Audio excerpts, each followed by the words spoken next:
Telangana gazette ఒకటి release అయింది. దీనికి ఆదేశం ఏమిటంటే కేంద్ర ప్రభుత్వం పార్లమెంట్లో జనగణ పెడతాం. గతంలో కూడా ఇదే మాట చెప్పిండ్రు. 2008లో క్యాస్ట్ వైజ్ సెన్సస్ చేస్తామన్నారు. 2008లో రాజ్నాథ్ సింగ్ చెప్పాడు, కానీ అది జరగలే. ఇప్పుడు ఒక ఆలోచన వచ్చింది. ఒక పక్క డీలిమిటేషన్, ఇంకో పక్క సర్, ఇంకో పక్క కులగణ. ఆ కులగణలో రాసినటువంటి 33 అంశాలు ఎట్లున్నాయంటే అది దానికి ఏమంటూ డిజిటల్ దీని మీద సర్వే చేస్తూనే ఉంటాం. డిజిటల్ నేను అడిగిన ఆమెను, కమిషనర్ గారిని, ఎవరైతే సెన్సస్ చేస్తున్నదో ఐఏఎస్ ఆఫీసర్ అడిగినామా, మరి ఈ డిజిటల్ చేస్తే సామాన్యులు వాళ్ళే వచ్చి చేసుకుంటారు. సరే, వాళ్ళు వచ్చి దాంట్లో ఏమేమి రాసిర్రంటే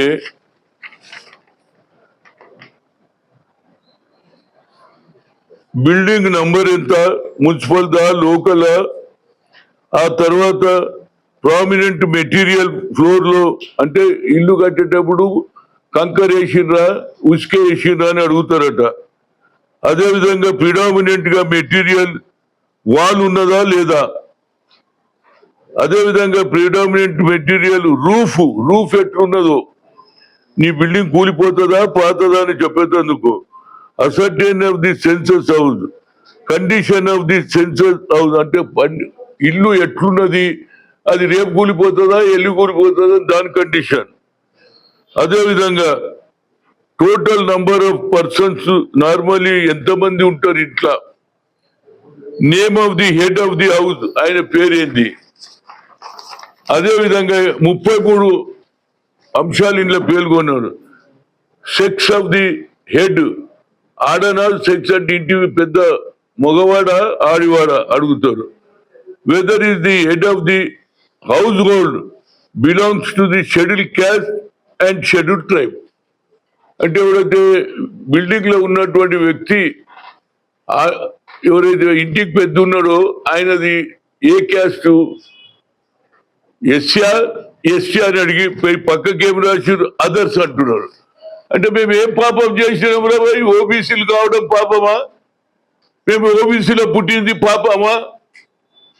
ఎందుకు ఇక్కడ రాష్ట్రంలో రేవంత్ రెడ్డి గారు, రాహుల్ గాంధీ గారు కన్యాకుమారి నుంచి కశ్మీర్ వరకు నడిచిన తర్వాత ఆయన ఒకటే మాట అన్నాడు, నేను రైతులను కలిసినా, నిరుద్యోగులను కలిసినా, అట్టడుగునే ప్రజానీకాన్ని కలిసినా, కానీ నాకు తేలింది ఏంటంటే నేను గతంలో ఎస్సీ ఎస్టీలకే అన్యాయం జరుగుతుంది, కానీ బ్యాక్వర్డ్ క్లాస్ ఓబీసీలకు చాలా తీరని అన్యాయం జరుగుతుంది, వాళ్ళు కూడా బిలో పావర్టీలు ఉన్నారు.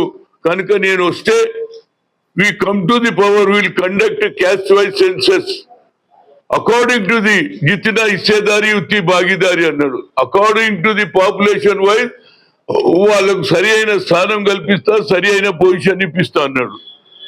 దాని తర్వాత ఇవన్నీ ఇది అయిపోయిన తర్వాత నంబర్ ఆఫ్ ది మెటీరియల్ అయిపోయిందా, ఆ తర్వాత బాత్రూమ్లు ఉన్నాయా,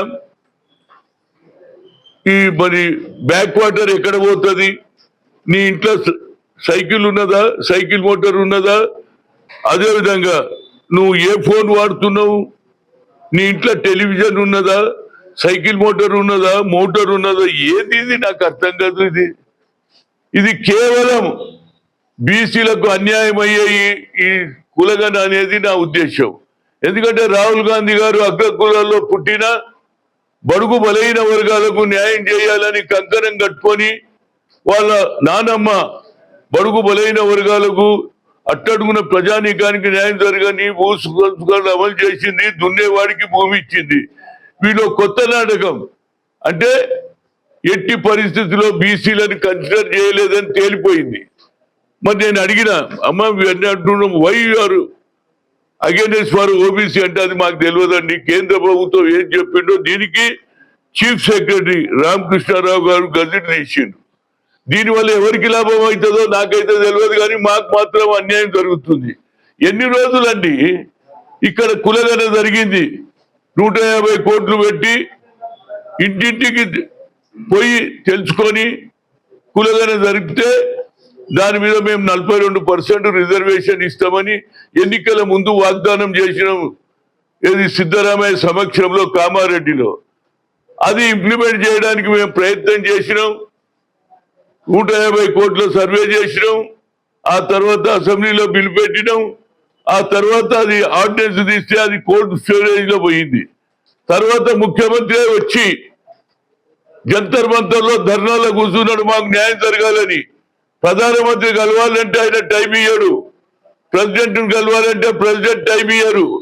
ఏమిటి ఇప్పుడు ఈ కులగన సరిగ్గా జరుగుతుందా అనేది నాకు అనుమానం. ఒక పక్క 5 రాష్ట్రాలలో ఎన్నికలు జరుగుతున్నది, ఇక్కడ కులగన మొదలు పెట్టిండ్రు. ఈ కులగన ఎవరికి లాభం? అగ్ర కులాలకు లాభం చేయాలనే కులగన ఉన్నది. మమ్మల్ని ఎందుకు అలా డిస్పారిటీ చేస్తున్నారు? ఎస్సీ ఎస్టీ పెట్టిరు, ఐఎమ్ హ్యాపీ. కానీ వాళ్ళతో పాటు కూడా ఓబీసీ అనాలి కదండి. ఇంత అన్యాయమా? నాకు అర్థం కాదు. కేంద్ర ప్రభుత్వంలో ఉన్నటువంటి ప్రధానమంత్రి ఓబీసీ, ఆయన 3 సార్లు కలిసిన అయ్యా మా జనాభా ఎక్కున్నది, ఈ జనాభా ప్రకారంగా మీరు సరి అయిన న్యాయం చేయాలంటే మీరు తప్పనిసరిగా రిజర్వేషన్ ఇవ్వాలని అడిగినాం. దానికే 42% చేస్తే కోర్టుకు పోయిండ్రు.